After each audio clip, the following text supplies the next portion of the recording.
how to prioritize self-care in your life and how has that grown for you? Because your journey's been interesting on how you got here. So talk to me about that. Yeah.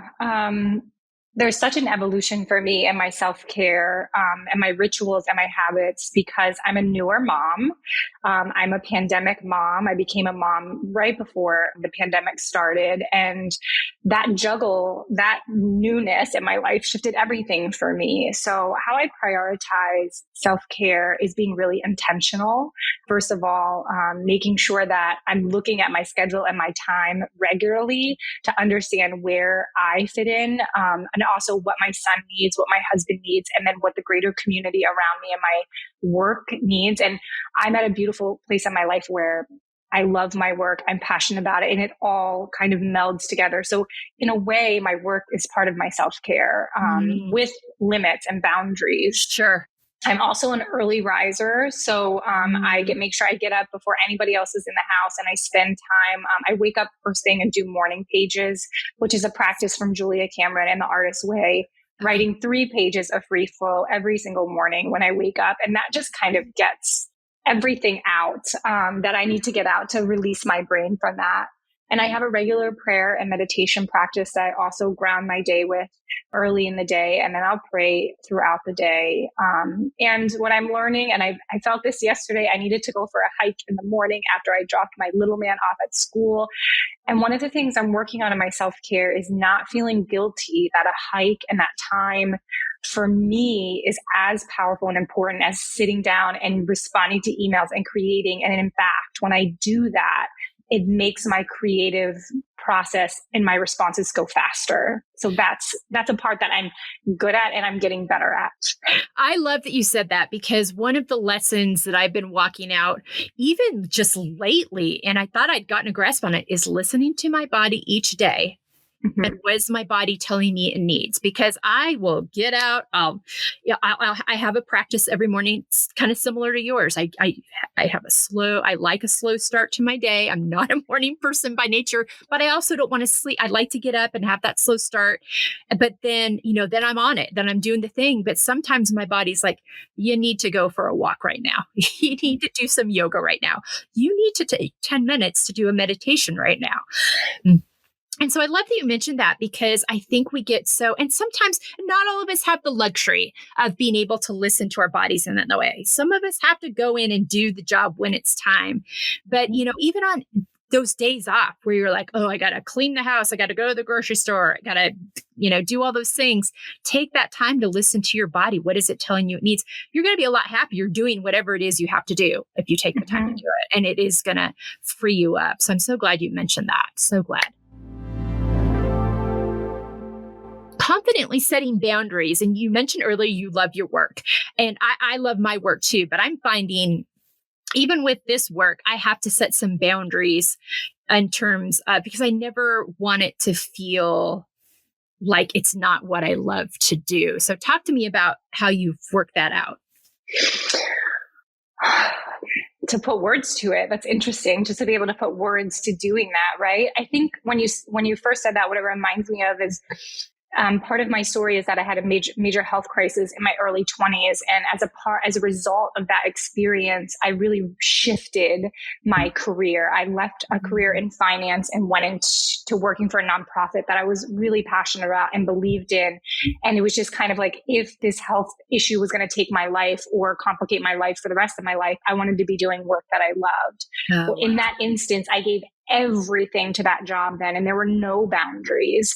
And I got sicker, I got burnt out, and I realized that I was running from the pain, the anguish, the mental turmoil that diagnosis and the subsequent healing process caused me. And so I think the work that I've done over the last decade plus to heal from that experience, both the health journey and then even the career experience that I'm talking about, has put internal boundaries inside of myself that I'm just not willing to compromise anymore. Like, I'm not willing to feel unhealthy. I'm not willing to compromise my own health, sanity. And when I talk about health, I'm talking about mental, physical, spiritual and emotional, like all parts of my health. And I know that one can just totally topple the other.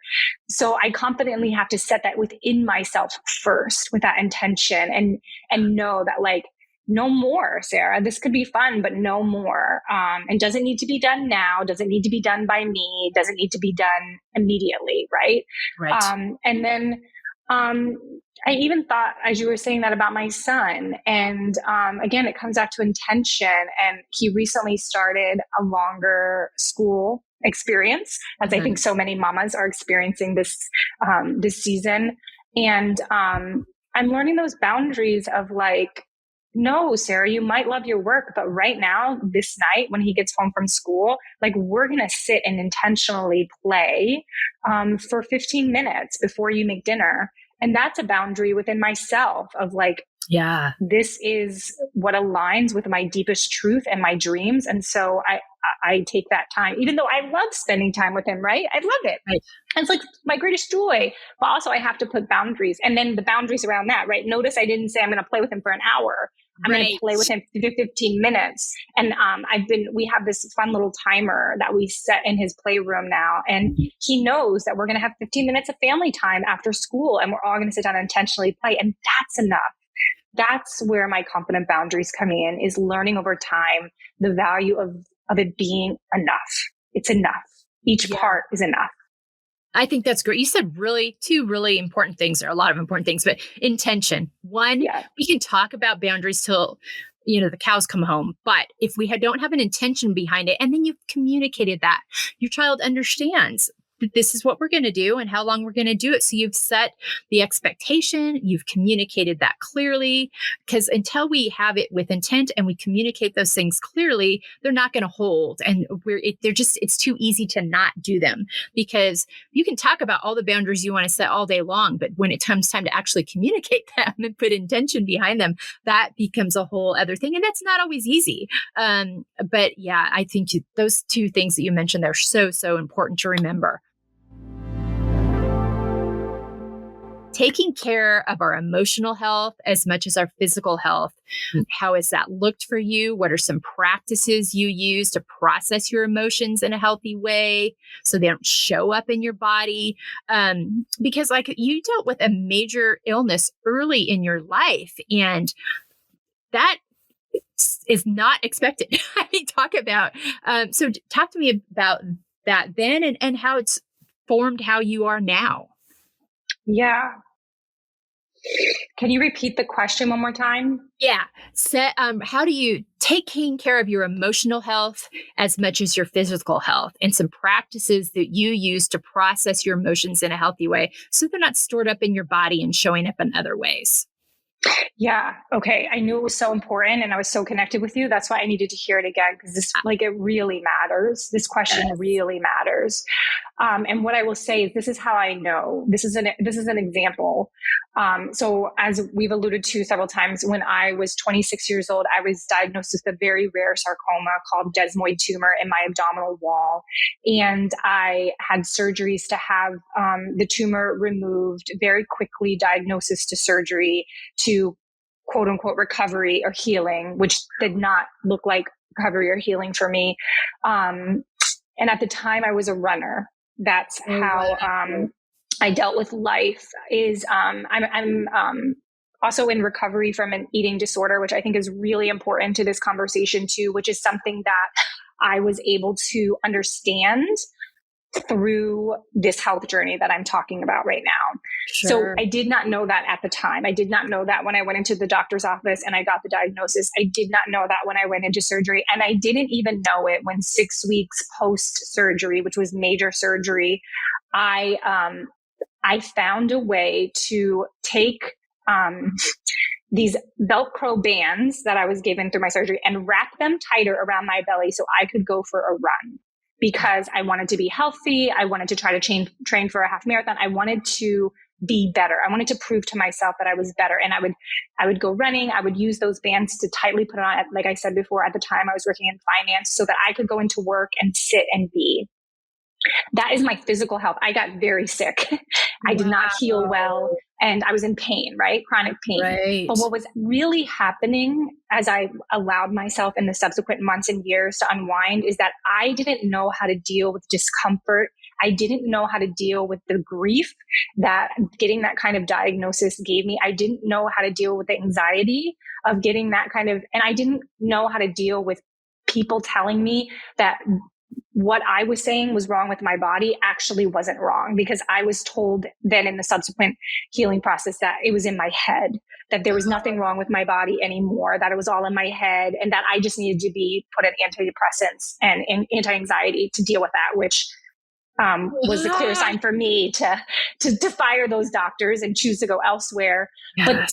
But when I return back to my part, right? I think when we think about healthcare, we always have to think about two parts, right? There is a part that our clinicians play. There is a part that health system plays. There is also our part, right?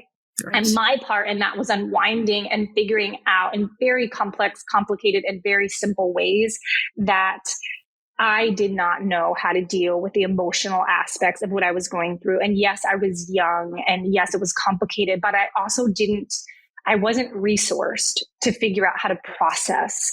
And so that's a clear example of how I think physical and emotional health tie in together. And over the next 5 years after that incident, I figured out ways of how to take care of myself through incredible clinicians and support people that I brought into my life, and also doing my own self-reflection, et cetera. And so now, over a decade later, that's an integral part of who I am. And I would actually say I take care of my mental and emotional health first, and my physical health second. And I know I actually, for example, have been having some shoulder pain and neck pain the past couple of days. And my first thought is, where have I been holding on to too much stress? Where have I been is there emotion I'm not expressing? What's going on? And then also at the same time, I do my stretches. I do the workout that works for me, that releases that. But I also know that there's an emotion behind that physical pain. And so it's always paying attention to my body, and then paying attention to my mental health. And I think your question asked some of the ways, the tools that I use to do that. Yeah. And that includes, I'm a big writer. Writing something about putting a pen to paper helps me understand what is going on inside of me in a way that I could never figure out thinking about it or trying to fix it in my head. And so I have journals everywhere. I usually have 3 to 4 journals going at any given time, and I write constantly. Sometimes I'll just free flow, right? And sometimes I'll use like a 2-way prayer where I'll say, God, hey, I really don't know what's going on. Can you help me? And then I'll allow God to write back through my own hand. And I get a lot of clarity that way. I also use meditation and quieting myself, and prayer has been important for me. And then I swear, I'm so grateful. I have built an army of incredible women around me that I can pick up the phone and call and say, hey, this is going on. And one of the most powerful parts of my healing journey, and the emotional part, is having another woman say, me too, me too. Like I've been through that too, or I've experienced that, or just listening to me and seeing me and having compassion and saying, man, that sounds like it's really hard. And so those are the ways that I take care of myself, outside of, making sure I get my sleep, making sure I get my hikes, making sure I get that physical part too. But if my emotional stuff is out of whack, I'll be wrapping my belly in bands and going. Well, thank you so much for sharing that very vulnerable story, because so many things came to mind. I'm a runner too. I ran through junior college, got an injury, wasn't able to continue. My injury was because if I felt like I ate too much in a day, I would run barefoot in my room at night until I felt skinny enough to go to bed. That resulted in my foot injury that ended my track time. Now I was able to heal over time and spent about 10 or 15 years going back to running, ran some half marathons, and it became a healthy release for me rather than all the stuff that that's a whole other episode that we could talk about what's wrapped up in it. But, I think it's just very important to make those connect points of what's happening emotionally and how it plays out in your body. I used to probably until I still struggle with this. I saw my body as a burden rather than seeing her as my friend. And it's like, she's sounding off the alarm bells and you need to listen to her and you need to attend to her. She's letting you know something's up. And so let's stop and pull back and take a look at what she's trying to tell you. Because she is for you. She is not against you. But I don't think we hear that in the culture a lot. Our bodies are a battleground, especially as women. And so learning to just listen and be attentive to what are you telling me right now and how can we address that so it doesn't become something you continue to carry with you. All right. Thank you so much for that. You mentioned having a community of women. So this is going to play greatly into their next talking point, how we can support ourselves and other women in living unapologetically. Oh, it's so important. It's like so important. All this stuff is so important. So I think it's simple and it's hard, right? Right. The simple part is like sitting there and allowing another person to share their truth and not have to say a thing back, a thing, just creating space and saying like, this is your space, right? Sometimes that's appropriate. Yeah. Sometimes it's like reflecting back and sharing our own story is the most important thing that we can do. I can't tell you how many podcasts I've listened to or books I've read. I'm like a connoisseur of memoir. I love memoir and reading nonfiction stories about others. And when I see myself in there, it heals me. When I see myself, it gives me the power and the confidence to keep moving forward, right? So I think it's telling our stories honestly, like not being ashamed to talk about, oh, I had an eating disorder. This is what it looked like. I ran on my bare feet on the carpet and it created an injury. Like instead of creating shame around that, like something's wrong with us.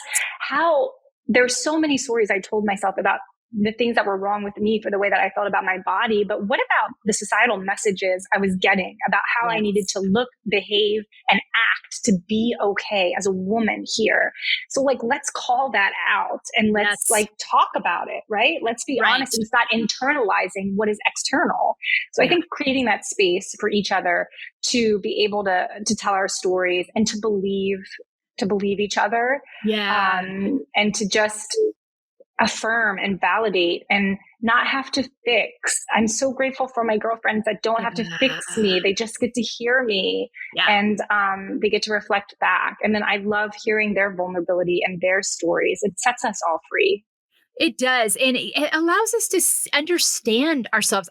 One of my most impactful, it wasn't a really long job, but one of my most impactful jobs when we lived on Long Island, I worked for, I started out writing in memoir writing form. They use memoir to help people tell their stories and they focus on anybody can participate in it, but they really focus on those communities that need voices to change minds, hearts, policies, whatnot. But they use it in all kinds of, there's conflicts at high schools, bringing groups of kids together to tell each other their stories so they can create those bridges and connection. All of a sudden you're a person, you are a human, you are doing this life journey with me. And I now just don't see you as this thing that happened. I see you as it's a humanity of and it was one of the most powerful things I ever did.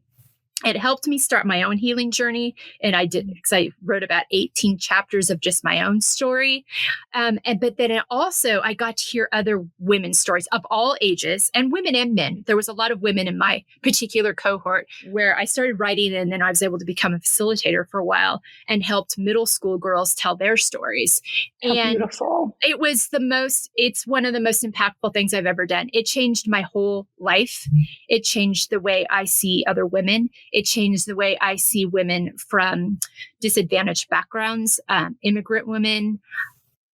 It smacked me with my own privilege and what that means in the world and the role I play and moving the needle for these people that don't have the privilege I have. I mean, it changed everything. And we as women, there's enough things going against us. We have got to be for each other and to really get things where we need them to be. I mean, there's so many stories this week you and I could talk about of what's happening to women around the world right now, what's happening to women in our own country right now. So let's sit down each other. Let's listen to each other. And you brought up a great point too. I am a recovering codependent. And so coming from a life of being in charge of adults' emotions from a very young age in my family dynamic. And so I am like, all right, you got this going on? Okay, let's fix it. And my oldest daughter, she was probably her junior year of college. She was home on a break and she was talking through something. And I started to respond. And she's like, I don't need you to fix it. I just need you to listen. And that was such a light bulb moment for me. Is sometimes we just need to show up and know someone's with us and in our corner and has empathy and wants to hear our story and be for us. So thank you so much for sharing that. I think that's so important. Community is important. We were built to be in community and it's a game changer. It really is. That's because we were built for it. The importance of setting and coming back to your why and your values and everything you do, because as you build Clay Health, as you have a family, as you're taking care of yourself, you're getting a lot of ask, I'm sure, and that will continue. So there's a lot of good things out there, but it's sometimes tricky to find that just because it's a good thing doesn't mean it's for me. So I feel like you've got to have some pretty good values / why in place to help you kind of navigate those boundaries. So talk to me about that and how you do that. And how you're learning about that. I mean, it always comes back to me to like my connection with who I call God, with God. And it always comes back to those values. Those values are tucked in that relationship for me. And so it's like, being quiet and getting that direction, that good orderly direction, right? Like all the time coming back. I'm very clear on my why here. And that is, to build community for women, to write and to speak and, to create a healthcare experience that serves women, not that serves profit, not that serves the system, not that serves the political ground, that serves women. And so that grounds me and grounds my clinical advisory board and grounds our mission so much. And we come back to that every time we get together. We come back to that remembrance that we are here to serve women. And that comes from my intention with spending that quiet time regularly, coming back and saying, like, is it time to realign? Is there some different value that needs priority right now over another?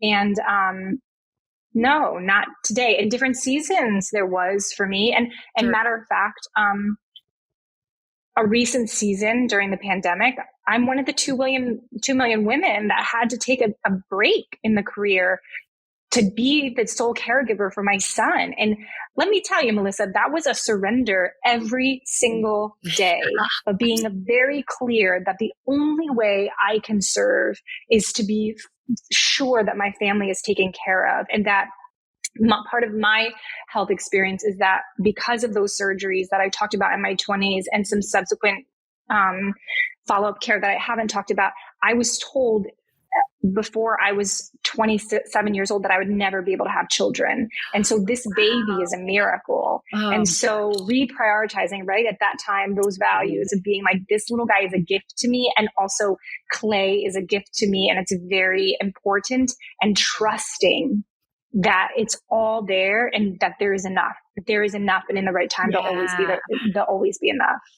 Yeah, I think you said that really well, because we do live in this kind of deficit society where everybody feels like they're kind of clamoring for enough. So I'm so glad you pointed that out. I think it's it's so important to come back to that. It's like, are we still on point here? You and I talked about before we started recording about why we do what we do. I talked about, I want people to learn from my experiences. I want women at all ages, especially starting out in their 20s, but all the way to 100, have these conversations that we're having today. Talk about these things with each other. Let's normalize this and normalize what's happening and making sure we're staying on task with that, because there's going to be so many distractions.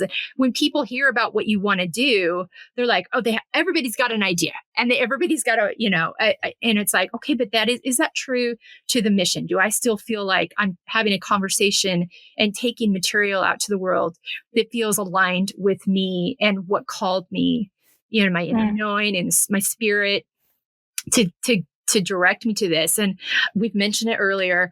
I can't wait to see what you do with Clay and for women, because it embodies all the things we're talking about today. Mm-hmm. And it's such a necessary thing in the world. Living out of your own expectations versus others. That one is, and that one's for me, this goes back to my youth. And, we talked about my foot injury earlier. It was all built around expectations of being enough to be loved and accepted. And it was all built around that. So this starts from the early on, and the voices that we hear. And, at some point, you have to kind of deconstruct that. And sometimes people do, and sometimes people don't. So talk to me about your journey with that.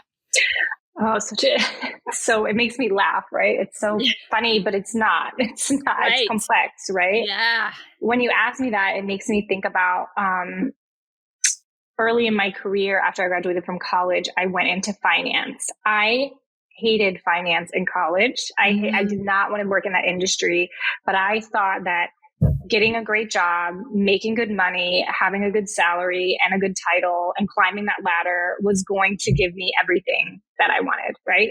Mm-hmm. Insert getting really sick 6 years into that, 7 years into that. And that shifted everything for me, right? So the expectations, and it always was expectations for myself. I was the first in my family, large family, to go to college. Me too. I come from a working class family, and that was like, I'm going to prove that I can make it, and then also prove that I can be the best in all of that. So the expectations were internal for myself. And I don't think I knew that at the time. I think that I needed to show others that I could do it, but it was also for my own safety.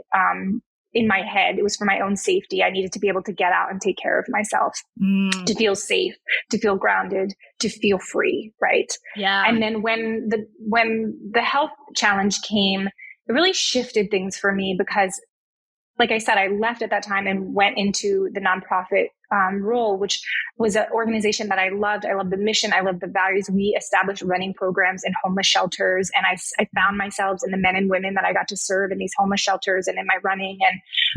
And my expectation of myself was evolving. The expectation of my work was evolving. The expectation around my body was evolving, but it still wasn't right for me, right? That particular work wasn't right for me. And then I evolved and I started working in the healthcare system and working in administration. And that was a new evolution, a new expression of me, a new set of expectations for who I was and what I wanted in my life. And then I left there and started doing consulting because of things that I saw there. I started consulting in the healthcare space and helping other practices grow and evolve. And change. I won't get into the details, but and then as I became a mother and I was a normie in the healthcare system as a mama, right? It's a normal thing. Yeah. And I still saw how I was treated and how my wants, needs, desires for my own body and that of this life that I was bringing in were a burden and were not honored. Mm-hmm. Then that evolved my expectations of who I was and what I wanted. And so that's when Clay was born. And this model and this way of being, that always lived in me, that idea of what Clay is now, but it evolved, and the expectations within myself of what I could do, right? So if we go back to that girl that worked in finance, I thought I could only be a person who worked for a corporation, who worked for a company, who worked in that space. And as I began to know myself through my healing, as I began to realign, I began to know no, this is my power. This is who I am. This is what I do. And this is what I am meant to do. And so the expectations internally shifted, and then I guess expectations externally shift, right? Yeah, absolutely. Absolutely. It goes hand in hand. And you got hit with a lot of things in your 20s. Cause I think of the 20s decade as a time you're kind of figuring yourself out. I'm like, okay. And then because there's really I've talked about this with my staff before. My staff is all 20 somethings, and there's no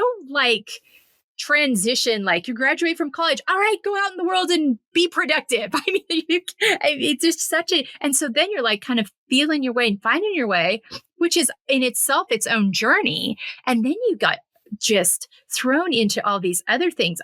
Wow. It's incredible what you've been able to navigate and how you've been able to find yourself through it. And I think sometimes too, we sell ourselves a story. We believe that story is the only way to go. And I know for me, there's been other voices in my head that have been telling me all along, no, you're built for this. You're really built for that. And I'm like, no, that's not what I've been hearing. That's not what the culture's telling me. That's not what even my faith spaces. I've changed faith spaces over the years because they just were not being true to me. They were trying to sell me something that wasn't actually true to me. And instead of trusting those voices, like, that's actually what God built me for. This is actually God telling me that I'm supposed to be doing this. And I finally just have really accepted that in the last year. And I'm going to be 53 next week. So I'm really glad you got to it sooner than I did. But it's so interesting, like we kind of convince ourselves of these things because of the narratives we hear and how we kind of have to work it all out. Like, oh, wait, hold on a minute. Time out here. Yeah. Well, and you say something so important that was stuff that happened to me in my 20s. And I think it's so important for us as a society right now. I mean, everyone has been impacted by the pandemic and what we've gone through. But I think about women in their 20s, in the college age, coming out of college, and the experiences that they had during the pandemic. We live close to the University of Virginia. And so I have a relationship with some of the wonderful young women that go there.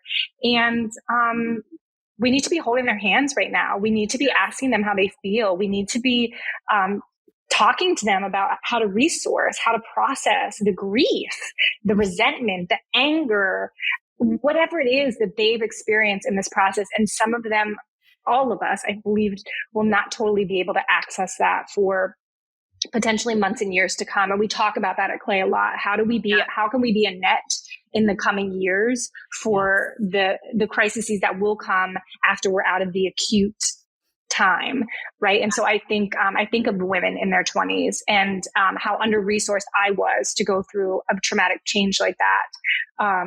And simply because you haven't lived a lot of your life by then. I mean, pretty good amount, but you haven't lived a lot. And also, like, your parents were there, for you until you got to that 20s age. And so just a reminder to all of us to be supporting those young women. Absolutely. I've got some of my own in my family. I have 3 daughters. My middle one was a 2020 grad. We had a nice ceremony in our living room. And a year later, she got to actually go back and walk.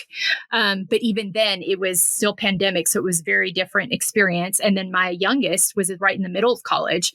I ended up taking a year off, transferred, did a bunch of things. But then even when she started at that college, was completely remote. So goes to a new town, a new university, with no roommate. And it, I mean, wow. I mean, just as a mom watching that, and I haven't navigated that before. So, I mean, I can listen, but I don't have any experience with that. And my middle daughter has said, she's like, she turned 25 in June. And she's like, I'm kind of in a mourning state because I feel like I lost my early 20s. I feel like it was just not something I got to enjoy the way it's supposed to be. We were in a pandemic. There were so many things and so many variables and changes and unknowns all the time that she's like, I'm kind of like, I really kind of want to slow time down because I just don't feel like I got to have that full experience. And so I'm so glad you brought that up because my husband works in college administration. So we've lived all over the country. We're always around college campuses. And so I've mentored, college age students through the years. And I also, when my mentee at the time was a 2020 grad, and I ended up staying with her through, another year and a half of time. She was one of my first staff members here. She just needed that support because it was just such a weird time. And jobs weren't really readily available. There was a big competition from people that had experience already versus all of these young men and women coming out of college. So I know I kind of went down a rabbit trail on that, but I think that you're right. And I think they don't even know yet how it is fully, my middle daughter's pretty intuitive. She works in the mental health world.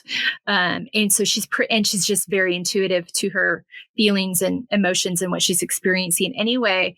And has some tools, and that's just not the case, for so many that are walking this out right now. So I think what you're doing is going to become even more important. But yeah, just an awareness. I think just that awareness of no one's navigated this. And I worked with high school students during this time too. So I was dealing with, in my job that I had at the time, so I was dealing with these high school seniors that, their spring just got plowed.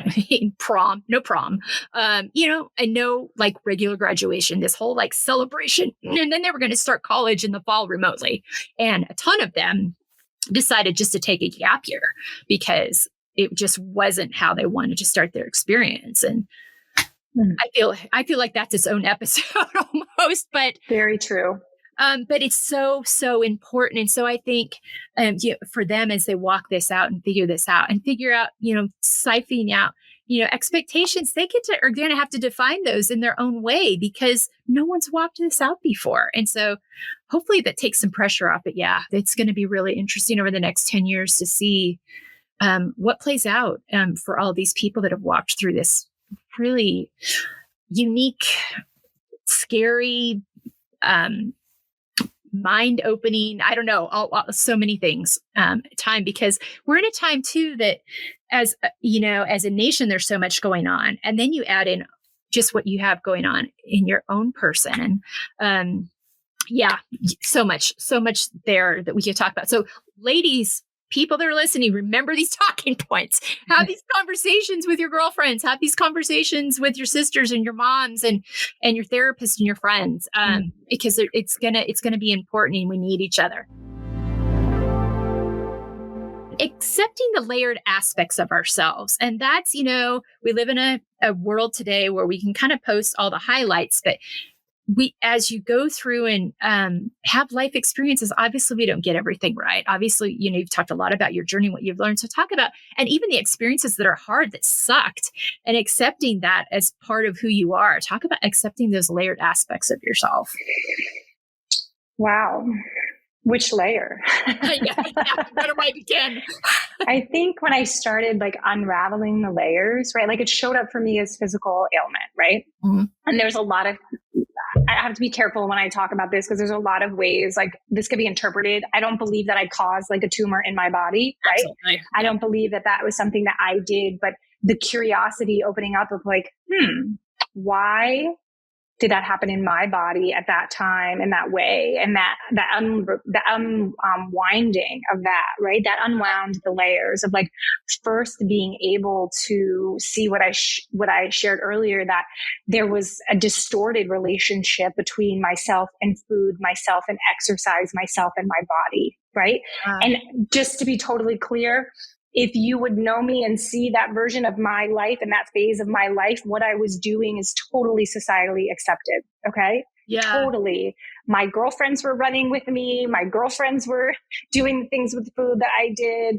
That's how we bonded. That's what we did. That's how I made friendships. Right. But it was my choice to stop bonding over that kind of stuff and stop beating myself and shaming myself under that. And so underneath that layer, right? Why did I do that? There's the complicated layer of, let me look at my childhood. Let me look at that experience. And then I think some of the hardest part of my journey is understanding that my parents did the best job that they could with the tools that they had and the experiences that they had. But there were parts of it that were really damaging and traumatizing for me. And unwinding that without blaming or putting a finger, but being able to say, I need to process this, right? So that was another layer of processing my family of origin and my lineage and what all that means. And that's a whole nother podcast episode of like that unraveling of that. And then once I unraveled that, I got comfortable with that.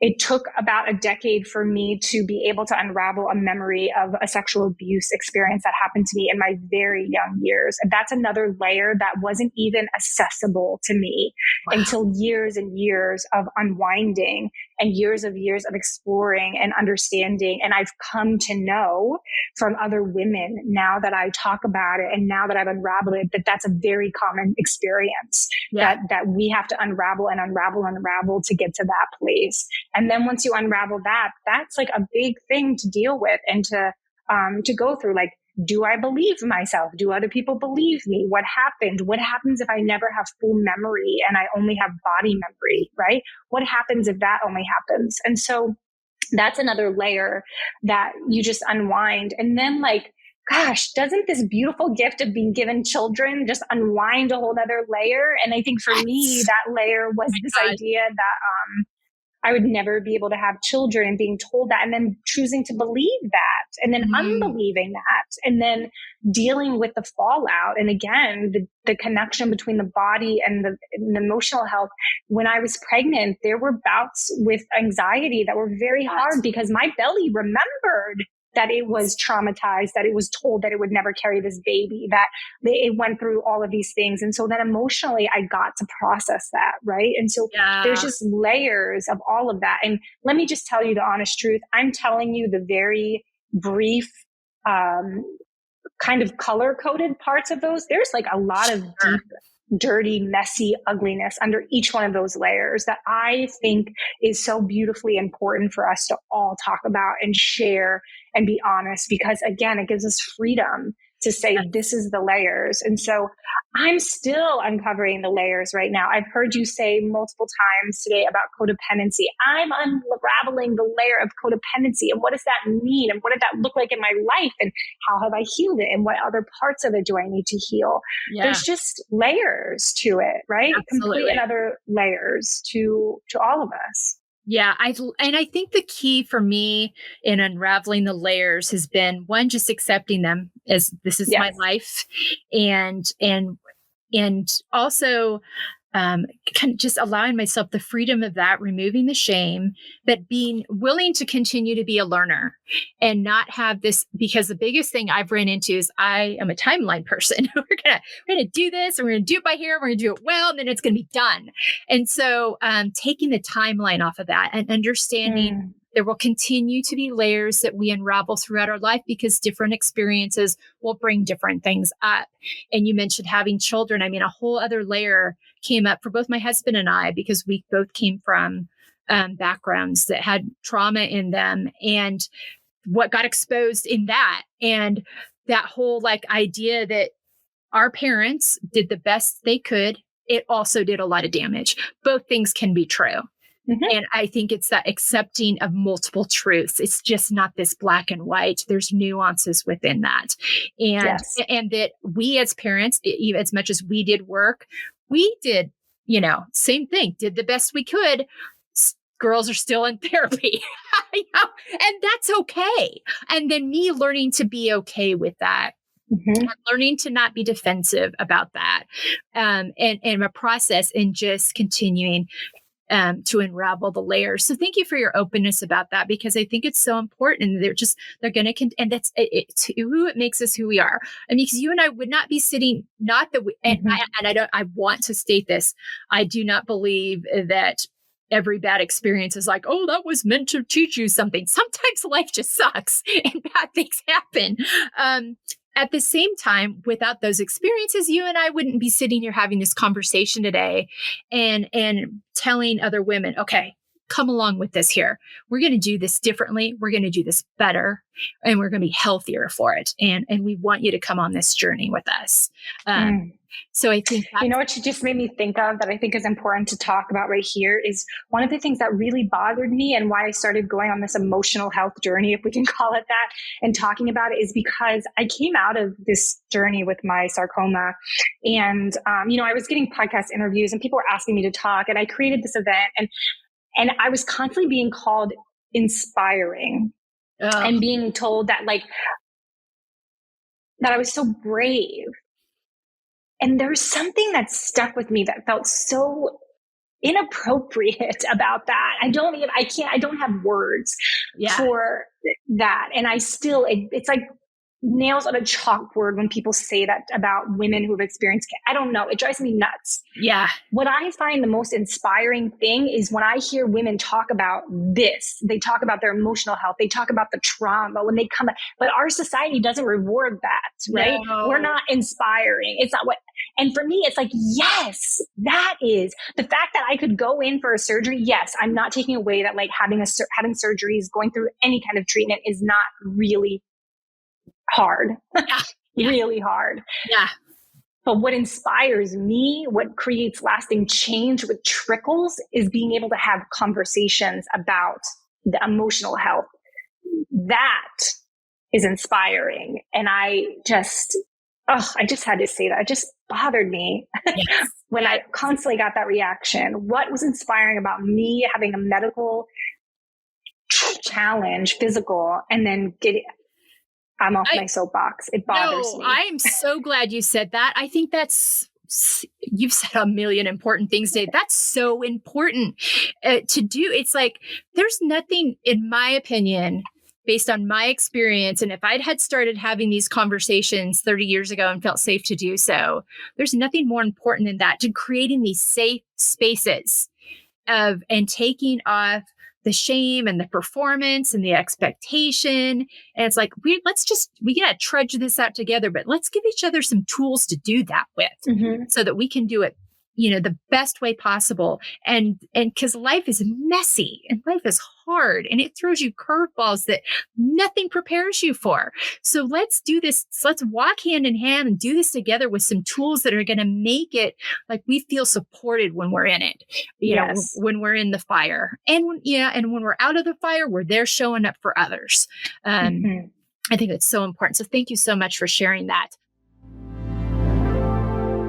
In summary, in Living Out Feel, Finding Empowerment, Embracing Layers, which is the name of our podcast, how has this affected the quality of your relationships? Because you said something important earlier that I think sometimes happens in our healing journeys. You talked about before when you were running and doing the eating thing, and you had friends that were doing the same things. Sometimes what happened with those relationships? And sometimes we have to leave relationships that aren't healthy for us. And that doesn't mean that was a bad relationship. And that doesn't mean that we don't still think fondly of that person. It just, sometimes relationships have seasons, and we have to recognize when it's time for a season to be over. But that's really hard to do, I think, especially for women. So talk to me about that. It's so complicated. And I will say sometimes this healing journey it's been the most rewarding thing, and oftentimes the loneliness. Someone said to me recently this week, one of my girlfriends said the path gets narrower the longer you stay on it. Yeah. And that is like holding the hand of another person, like that chain of people that you might have had at the beginning, it tends to narrow. And that's been grief producing for me, and also freeing. Yeah. And so what I've had to learn through this whole journey is how to process grief. And I recently just said to a friend who's going through something difficult, do you know what grief is? And do you know how to process it? Do you have tools? Because I didn't. Do you know what anger is? And do you know how to process anger? I remember when I first allowed anger to come up through my chest and into my body, I felt out of control, that it was not ladylike. Yes. It was not okay to have anger. And so then what do I do with it if I'm not going to eat over it, run over it, create chaos over it? What do I do with this? And so resourcing myself to be able to experience anger and grief. And then what happens when the severing of relationships or the shifting of relationships is with your family of origin, is with your closest friends that are like sisters. It's the hardest work I've done, the most rewarding work I've done, and what has given me my freedom and autonomy. And it's a ongoing practice of grief release, grief for the dreams that I had for those relationships. Yes. Grief for losing those people in my life. Grief that, gosh dang it, because I've done all this, I can't go back because I've seen too much. Once you know, you can't go back. I know. Yes. And then also that provides the grief. I said to one of my girlfriends a few weeks ago, I just don't want to do this today. Like the healing work, right? Like I just don't like really another layer. And so I don't have to, but I know it's going to be sitting there waiting for me because I do want to. Yes. It matters to me. I believe in every choice that I'm making in my healing. The generations that come after me will be impacted by that. Yeah. When I started this, I did it for my nieces and I did it for their kids and I did it for the generations after it. And then when my son was born, I do it for him and I do it for the generations after that. And I do it for all of the people that will come after me. That's why I do it. I also want to be able to regulate myself. Absolutely. But also 100%. I know that, that it matters to that. So the layers, the road narrows.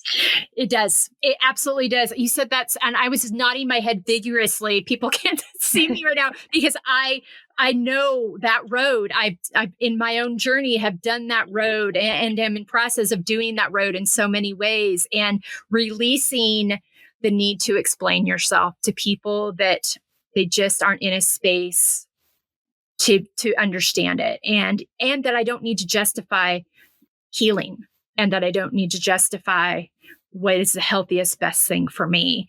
And then within that, the worry about what others are saying about me, thinking about me, releasing that because of like, this is the right, and because generational trauma is such a real thing. And, we have a choice to break it, but it's hard and it's messy.